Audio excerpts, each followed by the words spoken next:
10 amazing archaeological discoveries.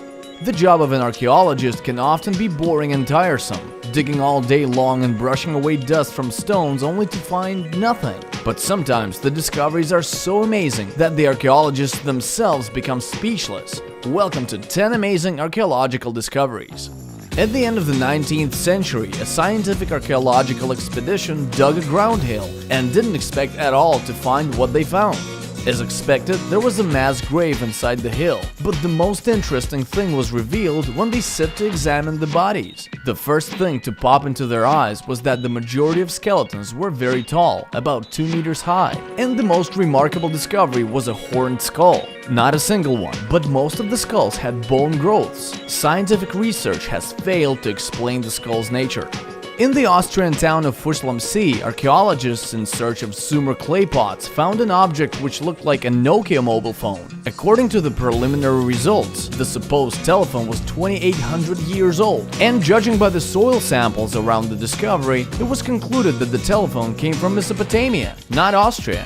Petrospheres, or stone balls of Costa Rica, discovered in the 1930s in the River Diquis Delta, amazed the scientists first of all by the fact that the tribes which used to live in the area were not able to create something alike. Yet upon their discovery, a lot of theories on their origin were set forth. The version that they were shaped naturally by water was rejected at once. The stones were made approximately at the turn of the millennium, but their purpose is still unknown. Anyway, some theories say that they marked the boundaries between different tribes' territories.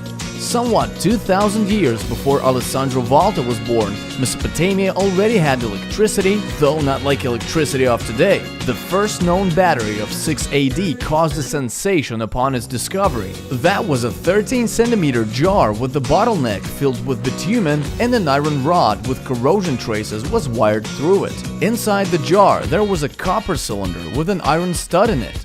Filled with acid or alkali, the battery could produce the current of 1 volt. Scientists assume that the battery helped to apply silver on a vase through electrolysis process.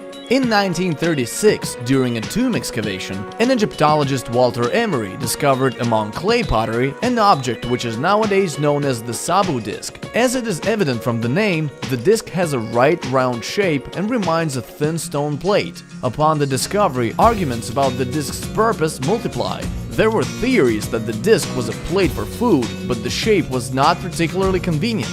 Another version, that it was a lamp, was also rejected. Scientists still fail to explain the purpose of the disc as well as the way the disc was made.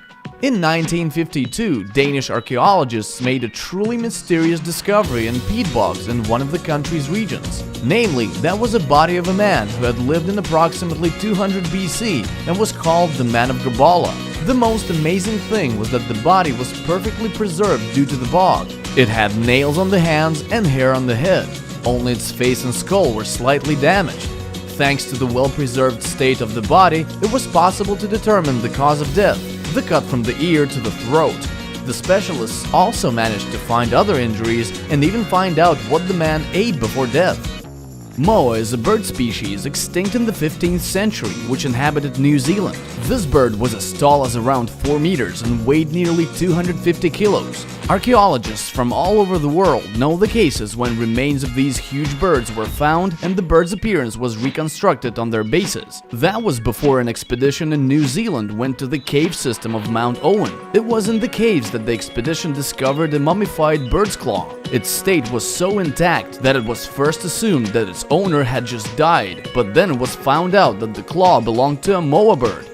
In 2013, a mammoth body was discovered in Yakutia, home to nearly a half of mammoth graves. It could have been an ordinary case, but for one thing, the mammoth's blood was fresh. When the scientists drilled the ice, they accidentally hit the mammoth's stomach, and the blood went streaming from it.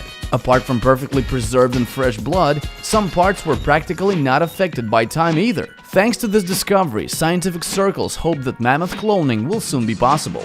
Turin Shroud is a Christian relic, a 4-meter linen cloth in which, according to a legend, Jesus Christ's body was wrapped after his sufferings and death. Despite numerous arguments about the cloth's ingenuity from the religious point of view, the shroud represents an interest for science. For example, various researches are being carried out in order to find out how somebody managed to depict the man on the shroud, supposedly Christ. Turin's shroud is valuable to scientists from the scientific point of view. At the same time, it also became a revelation for believers too. King Shi Huangdi, emperor of the Qin dynasty, who managed to unite all China at the early age of 13, began his ruling with building his own tomb, the construction of which lasted for 38 years. It was at the age of 13 that Shi Huangdi had an idea to take soldiers to the afterlife. That was how the terracotta army appeared. This army comprises 8,099 full-scale terracotta sculptures of Chinese warriors and their horses, which spent almost 22 centuries beside the tomb guarding their ruler. The terracotta army was discovered in 1974 and the excavation was carried out in 3 phases, in 1986, in 2000 and in 2009. And for me, the most surprising discovery is your likes and comments. Subscribe to my channel and leave your likes. That's all for today.